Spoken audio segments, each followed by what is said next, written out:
বাবা, তুমি তো বলেছিলে পিতৃঋণ কোনোদিন শোধ হয় না।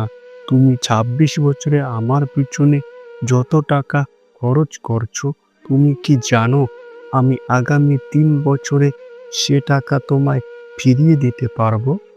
বাবা কিছুটা মুচকি হেসে ছেলেটিকে বলল, একটা গল্প শুনিয়ে। ছেলেটা কিছুটা অপ্রস্তুত হয়ে গেল। নিচু স্বরে বলল, বলো বাবা, আমি শুনবো। ছেলেটির বাবা বলল, তোর বয়স যখন ৪, আমার মাসিক আয় তখন ২,০০০ টাকা। ওই টাকায় সংসার চালানোর কষ্ট বাড়ির কাউকে কখনো বুঝতে দেইনি। আমি আমার সাধ্যের মধ্যে সবসময় চেষ্টা করেছি তোর মাকে সুখী করতে। তোকে যেবার স্কুলে ভর্তি করলাম, সেবারে প্রথম আমরা দুজন, আমি আর তোর মা, পরিকল্পনা করেছি আমরা তোর পড়ার খরচের বিনিময়ে তুই কি ত্যাগ করব। সে বছর তোর মাকে কিছুই দিতে পারিনি আমি। তুই যখন কলেজে উঠলি, আমাদের অবস্থা তখন মোটামুটি ভালো, কিন্তু খুব কষ্ট হয়ে গেছিল যখন তোর মা খুব অসুস্থ হয়ে পড়েছিল। ওষুধ কেনার জন্য রোজ রোজ ওভারটাইম করে বাসে করে পায়ে হেঁটে ঘামে ভিজে বাড়ি ফিরতে খুব দুর্বিষহ লাগতো, কিন্তু কখনো কাউকে বুঝতে দেয়নি, এমনকি তোর মাকেও না। একদিন শোরুম থেকে একটা বাইক দেখে আসলাম। সে রাতে আমি স্বপ্ন দেখেছিলাম আমি বাইকে চড়ে কাজে যাচ্ছি, কিন্তু পরের দিন তুই বায়না ধরলি ল্যাপটপের জন্য। তোর কষ্টে আমার কষ্ট হয় বাবা। আমি তোকে ল্যাপটপটা কিনে দিয়েছিলাম। আমার তখনকার ১ টাকা, তোর এখন ১ পয়সা। কিন্তু মনে করে দেখ, এই ১ টাকা দিয়ে তুই বন্ধুদের নিয়ে পার্টি করেছিস, ব্র্যান্ড নিউ মোবাইল ফোন কানে লাগিয়ে সারা রাত গান শুনেছিস, পিকনিক করেছিস, ট্যুর করেছিস, কনসার্ট দেখেছিস। তোর প্রতিটা দিন ছিল স্বপ্নের মতো। আর তোর ১০০ টাকা নিয়ে আমি এখন সুগার মাপি।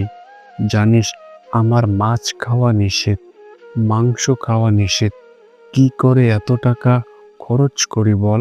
তোর টাকা নিয়ে তাই আমি কল্পনার হাট বসাই। সে হাটে আমি বাইক চালিয়ে সারা শহর ঘুরে বেড়াই, বন্ধুদের নিয়ে সিনেমা দেখতে যাই, তোর মায়ের হাত ধরে কাঁধ মেলায় ঘুরে বেড়াই। বাবারা নাকি খারশু টাইপের হয়, আমিও আমার বাবাকে তাই ভাবতাম। পুরুষ থেকে পিতা হতে আমার কোনো কষ্ট হয়নি, সব কষ্ট তোর মা সহ্য করেছে। কিন্তু বিশ্বাস কর, পিতা থেকে দায়িত্বশীল পিতা হবার কষ্ট একজন পিতাই বুঝে।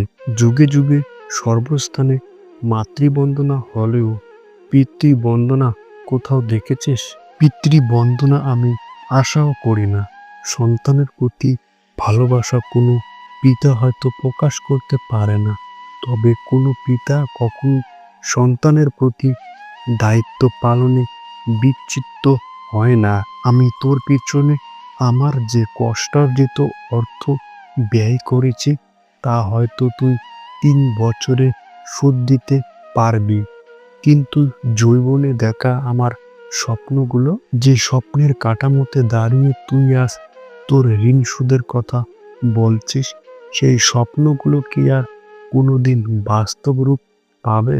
আর যদি বলিস, বাবা আমি তোমার টাকা, তোমার ভালোবাসা তোমায় ফিরিয়ে দেব, তাহলে বলবো, বাবাদের ভালোবাসা কখনো ফিরিয়ে দেওয়া যায় না। তোকে একটা প্রশ্ন করি, ধর তুই, আমি আর তোর খোকা ৩ জন এক নৌকায় বসে আছি। হঠাৎ নৌকাটা ডুবতে শুরু করলো, যে কোনো একজনকে বাঁচাতে পারবি তুই? ছেলের বাবা বলল, কাকে বাঁচাবি? ছেলেটা হাজার চেষ্টা করেও এক চুল ঠোঁটে নড়াতে পারছে না। উত্তর দিতে হবে না, ছেলেরা বাবা হয়, বাবা কখনো ছেলে হতে পারে না। পৃথিবীতে সবচেয়ে ভারী জিনিস কি জানিস? আপনার প্রিয়জনদের জন্য সেরা উপহার। পিতার কাঁধে পুত্রের লাশ। আমি শুধু ভগবানের কাছে একটা জিনিসই চাই, আমার শেষ যাত্রায় যেন আমি আর আমার ছেলের কাঁধে চড়ে যাই। তাহলে তুই একটা ঋণ শোধ করতে পারবি, তোকে কোলে নেবার ঋণ।